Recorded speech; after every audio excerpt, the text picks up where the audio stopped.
Inorix et Sotel sont heureux de vous présenter le Digital JT. Inorix et Sotel sont partenaires d'une sécurité globale.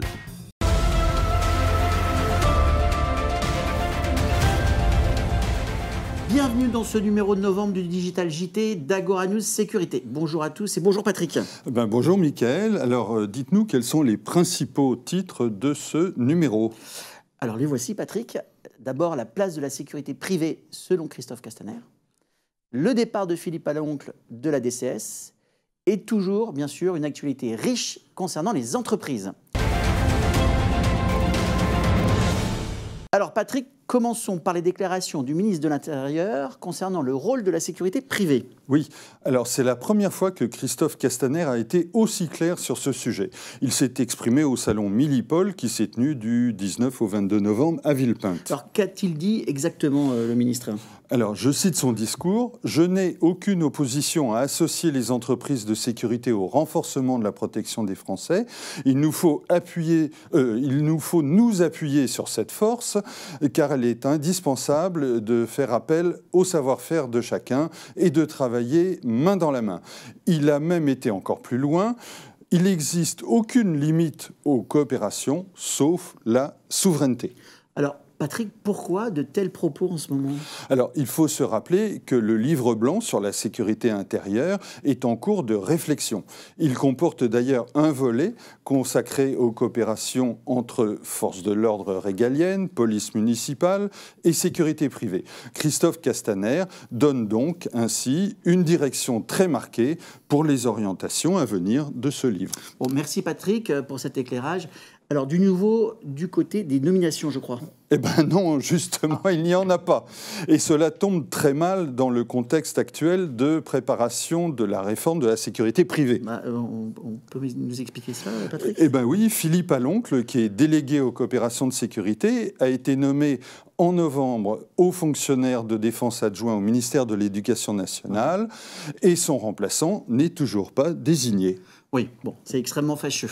Oui, la délégation devait être un des piliers pour l'élaboration de ce fameux livre blanc sur la sécurité intérieure.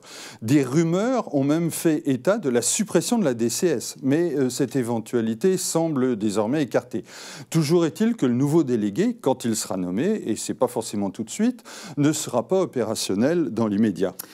Alors, cette absence a été remarquée aussi aux Assises de la sécurité qui se déroulaient le 25 novembre. Oui, on aurait pu penser que le successeur de Philippe Aloncle serait nommé justement à temps pour être présent, au moins symboliquement, aux Assises de la sécurité. Rappelons que le délégué est un des moteurs de cette réunion annuelle.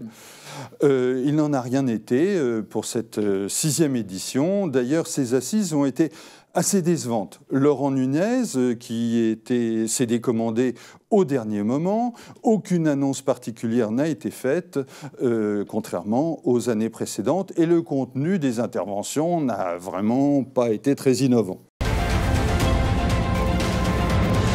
Alors, je crois savoir que le CDSE s'est présenté comme la seule organisation de directeurs sécurité, ce qui est évidemment faux. Oui. Alors, Laurent Allais, qui est président d'Agora Île-de-France, a même pris la peine de déclarer au cours de ses assises qu'il représentait une communauté de 450 directeurs sécurité. Oui, on rappelle que l'Agora Directeurs Sécurité est une très grande organisation qui regroupe effectivement 450 directeurs sécurité au niveau national. L'Agora des directeurs sécurité, d'ailleurs, organise bientôt sa prochaine soirée de gala.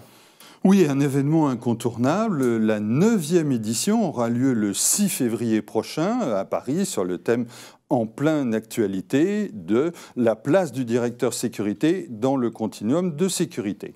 Le débat en présence de personnalités emblématiques, dont nous dévoilerons les identités bientôt, sera animé par Dominique Rizet, qui est chef du service police-justice de BFM TV.